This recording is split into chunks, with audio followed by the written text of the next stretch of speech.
And welcome back. Our first conversation this morning, we have been joined by Ian Yearwood. He is the waste creator from Barefoot Services. Good morning, Ian. Thank you. Good morning. And he's joined by Dr. Marisa Tellez. She's a collaborator along with the Crocodile Research Coalition. Yes. Good morning, Dr. Good morning. Tellez. Good morning. So we're talking about protecting Placencia. We're talking about Lagoon awareness. And there's an upcoming race that is taking place. Am I correct? Actually, the race had happened already. Okay, so it's in our past. It's in our past. Fair enough. Here to Let's talk about that particular event and how that went, and then perhaps we could transition into crocodile research and other aspects. Sure. Well, the race is called Battle of the Paddles. It's actually got created because we consider we needed to bring some highlight to the Placencia Lagoon, which is a very fragile ecosystem. We're Battle of the Paddles, a race for the environment. That's what the race has been called. It was held on Sunday. There were some highlights as regards to in regards to the racing community, the local community about the race.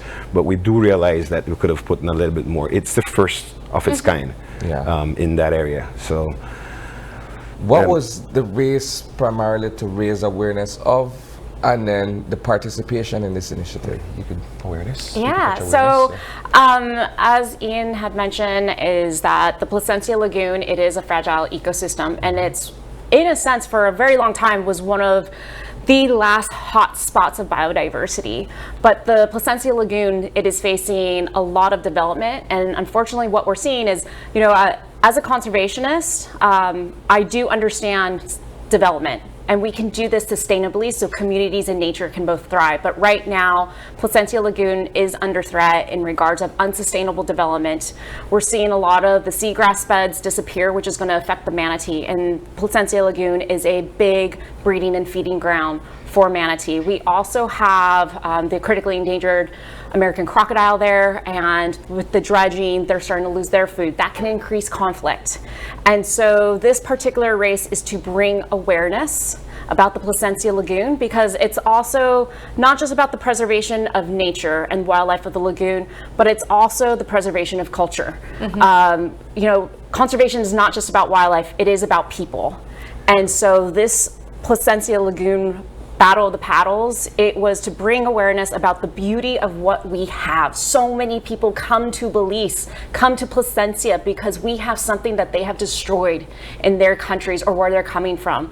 They want to reconnect with nature. We have something so special here. And so it was to really highlight that and really get people to build that pride and stewardship to protect what we have before it's too late. It's so interesting that we're having this conversation because just a few moments ago, earlier in the start of the show, we were speaking about a story that was done in Riversdale in Stan Creek, where families there are trying to protect sharks who play or that play a big part in the ecosystem there as well. When it comes to Placencia and the people in Placencia understanding and recognizing the importance of protecting what they have there, what does that look like? So we are a fair mixture of and diverse community like most of Belize, right? But Placencia over the years have been one of those faster developed area along the coast. So we have a lot of development in regards to infrastructural development, tourism, building, and we have a well-based local community. You're familiar with Saint-Bite and Placencia. We have beautiful traditional villages in that area. So we coexist quite well together, but over the last, I'd say maybe 10 years or so, there have been an increased amount of development that we have been accepting. Like Marisa had mentioned, we want development, but it has to be sustainable. Our Placencia Road, for example, is one of those infrastructure that we quite welcomed in. So the public is definitely aware of the development along the roadside, but the lagoon is a different vantage point. It's a different perspective when you're looking at the watershed, when you're looking at the loss of habitat for a lot of the fragile animals in there, and the rate that it's been happening. So that is where I think a lot of the public locally are aware of, but not fully aware of the full impact that it has had. When you travel along the peninsula, right, you realize, it's clear to be seen that you have developments on both ends. the sea frontage, and of course the lagoon side. But for some reason or the other, it's almost as if though the lagoon side is overlooked in terms of the discussions that should be had where it concerns conservation and what have you. What can be done otherwise to be able to raise awareness among developers, not just necessarily those of us who visit Placencia, but those who are trying to create this perhaps a world-class tourism destination and are not taking into consideration the displacement of the native species that are there? Okay. So the Crocodile Research Coalition, the CRC, I would say maybe about the last year or in 2 years, we have been trying to conduct more research, more outreach with real estate agencies as well as developers. There have now been even some real estate agencies that ask us to come over for their open houses so that we can talk to potential buyers, because it's something where the real estate agents as well as the developers, they may not have all the education as well. So we're trying to educate them so that they can provide that information to potential buyers. But now being able to really interact with potential buyers, we are providing that education. For example, mangroves. Mangroves are beautiful, and in reality that is the Caribbean. This whole thing with the palm trees and the white sandy beaches, that's something that Hollywood created in a sense. Yeah. And that's what people are trying to create here. And that's having destruction, not just with nature, but again, this also is the destruction or the loss of culture. And so that's something that we're really trying to provide that education, and also about, again, just the sustainable development. You don't have to wipe out all your mangroves. I get it. You want that beautiful view. How about just leaving some fringe right at the border? Again, it's a little bit of a balance. So that's something that we're trying to educate people, is just trying to provide a balance, and also understanding that how they develop is going to affect the water quality, which is then going to affect you. Channel 5 a couple weeks ago highlighted one of our posts about New River. And again, we were finding emaciated crocodiles turning white and everything like that. And unfortunately, we have started to see that with the crocodiles in Placencia Lagoon. Can I add to that too as well? So us at Barefoot Services, we are one of the leading tour operators in the South, we like to say. And as a guide, I had found it to be my responsibility as an ambassador, because a lot of the developers that comes here, that eventually become developers, they come as tourists. So normally we're the first one that impacts them, educate them about our environment, about Belize, our culture. And it get lost somewhere between that first vacation, on that vacation high, to dealing with the real estate and the business part of it. Because I do know that a lot of people come in here with that good intention, but are unaware of the little that they do and how much it impacts. And us that have been seeing the change are the ones on the ground that are more aware of it. So I'd like to, as a guide and also as a tour operator, to influence other tour operators to have that discussion with their tourists, that eventually again becomes these developers and investors that comes into the country. So I think the first impact, the first impression is this should be the lasting one. Yeah, I love, Marissa, the point that you mentioned about the way that this could impact even us as the water that we consume when we talk watersheds as well. Oftentimes we speak about the ecosystems that live within these types of waters, and the animals that will be impacted, but few times we tend to take for granted, because we see the amount of water that's around us. Oh, we have enough, it's going to be fine. Talk about that, the importance of protecting our watersheds. So in regards to protecting our watersheds, it is, again, it goes beyond just the animals. It goes on to us, because if there are pollutants, if there are toxins in the water and we're fishing, we're ingesting that we are harming our own bodies. That's like consuming too much alcohol, smoking too much. We are putting toxins and pollutants in our body. Protecting watersheds, it's not just this, animal activist or conservation thing. It all goes back to protecting ourselves and our public health. as well. And if you talk with anyone that lives along New River, especially several years ago when the water crisis was really, really bad, I think they can tell you that this, again, went beyond just the animals. This went beyond conservation. This is something about public health. And that's something, the CRC, that we really try to promote. Again, it's just not about the wildlife. It's not about nature. It is about communities, and it is about our public health. And we really do need to protect our watersheds, being conscious about what type of pesticides to use, or try to find something that's a little bit more eco-friendly or sustainable. Being conscious that cutting down all these mangroves, cutting down the littoral forest, cutting down the forest, Mother Nature has a lot of natural water filters per se, such as mangroves. Yeah. Us cutting down the mangroves, we are increasing the pollutants. We are decreasing water quality. So we need to be conscious, because there's just been such a disconnect between nature and humans. We somehow think that we're above Mother Nature, but look at the world today with climate change, with hurricanes. Mother Nature will always win. Yes. So if we can respect her, she's going to respect us as well.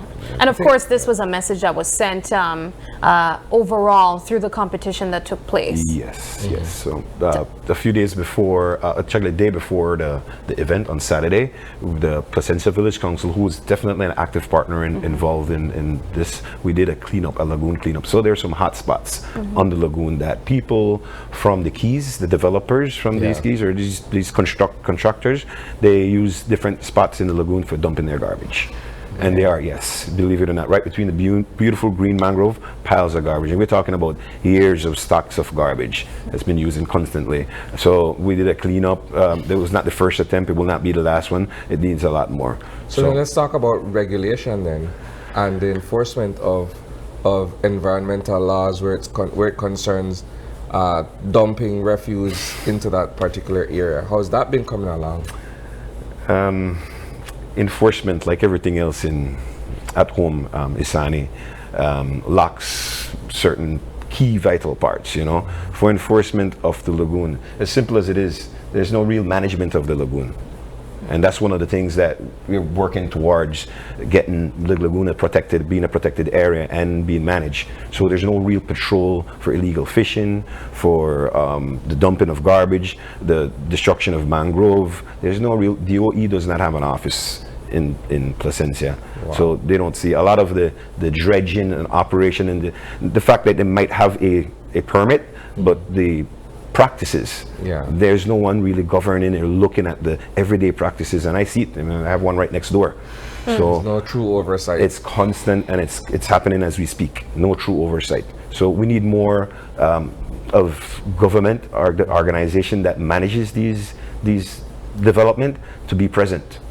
So not just once a month, a stop in and a little visit, consistent. And we raise awareness. Locally, we raise awareness, we make these calls, but to what avail? It still happens. Let's talk a bit about maintaining the ecological balance within the Placencia Lagoon. So you mentioned it's a natural habitat for the Antillean manatees, correct? As well as the American crocodile. Jaguar, tapir, we have so many endangered species. There's also some evidence that the Placencia Lagoon is also a pupping ground for bull sharks, maybe other shark species as well. And so it's a very, very important, dolphins. Oh, wow. Yeah. It's not a protected area just yet? And it's not a protected area. They have been trying since 2010, 2008. And now we do have WWF now has an office in Placencia, and they're really trying to spearhead and trying to get the lagoon protected, because it's really necessary.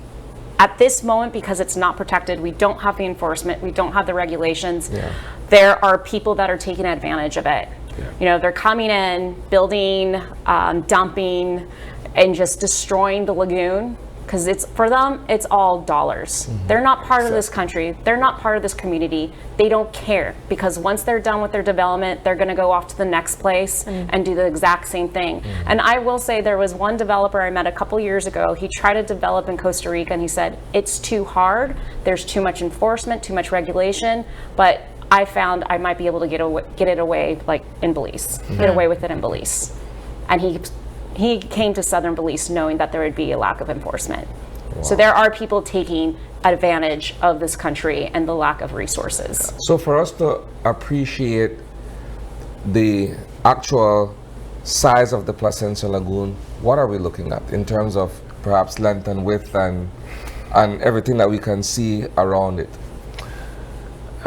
Length is approximately 14 miles long. From the tip, that's like by Caribbean Way, where you get right in when you start to see the lagoon on the right. Yeah. To the tip of Placencia. At the widest point would be, I'd say a little bit, about 3/4 of a mile. Okay. Across. At the widest point. Yeah, Wow. very shallow in the first, like the northern part of the lagoon. So grass beds, feeding grounds. I see dolphins, during their mating season, manatee mating during their mating season, mating in that flat. I've actually seen bull sharks in there. Can't say if they're mating or not, but but the fact is, it is a spawning, a breeding ground, and a feeding ground. For a lot of wildlife. But yeah, that's the lagoon. All right, so let's go back to the competition that took place on Sunday. What was the turnout like, the involvement from the community, and do we feel that this is the start of the movement that's needed to see this be heard? Oh, so we had an amazing turnout. Placencia Village Council, they also had a family day, so we had a lot of families at the pier with the start and the finish. So the community came out, and what was really great was we also had put out Facebook messages about, if you live along the lagoon, go on your dock, go on the boat. There was a particular bar in Maya Beach that opened just for the day because they had closed for slow season, but they opened up just to really get the community out there and get the support out for the participants, but also so that they understand that, this is a community event, but also with that, when it comes to the awareness and the protection of the lagoon, it's just not CRC, it's just not barefoot services. This is, we need the community to support to really protect this area. And so we had 51 participants. Yeah, 51 participants, and it was the amount of the community that came out to support. We're so excited.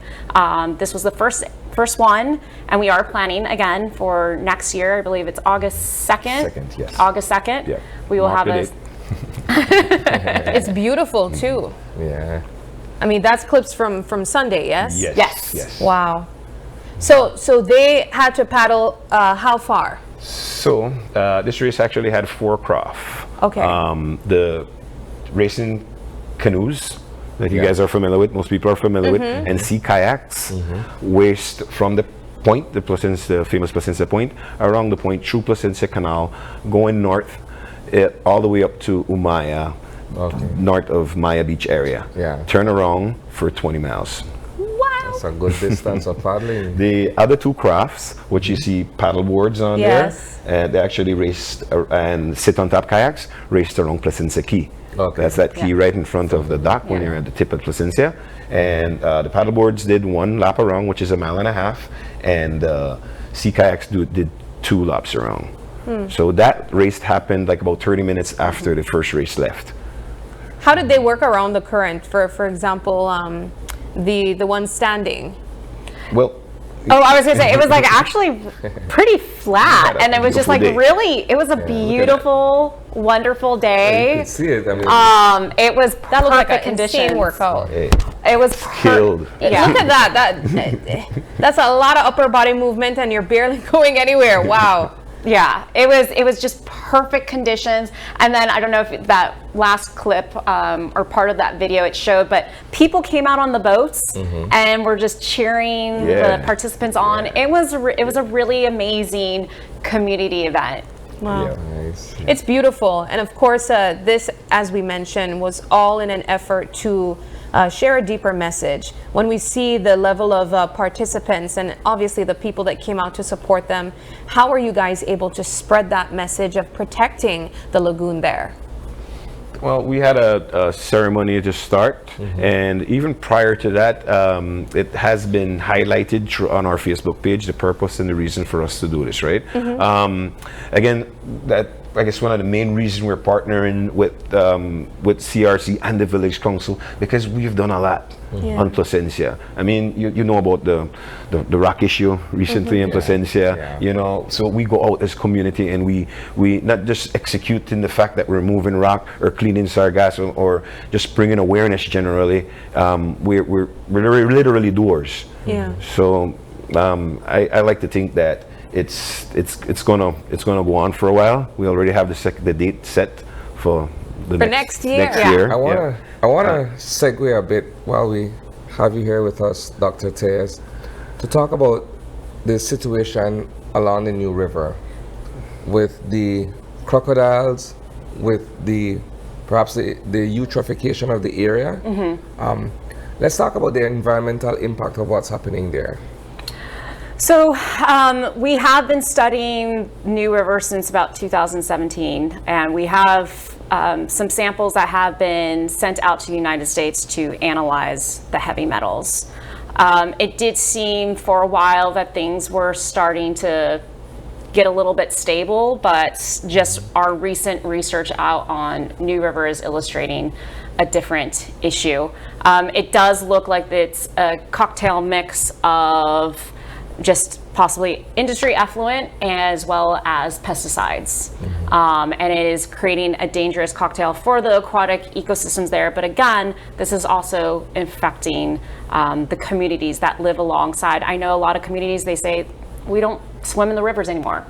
You know, to me, it's really sad to think that you live on a river and you hear these stories of your grandfather, your father fishing and, you know, cooking dinner together, cooking the fish, but you can't do that anymore because of the pollution, because of the lack of education of, you know, just dumping stuff or just going, well, whatever, you know, that's just going to go downriver. It's not going to affect me. You know, how the ego and the selfishness, not understanding how you're affecting your surrounding as well as the communities going further downstream. And in all honesty, when Ian first approached me about this race, my brain went to New River because I don't want that to happen to Placencia Lagoon. And years ago, when everything started happening with New River, at that point, it was Dr. Percival Chow that was in office, and he brought me in and we were talking about everything.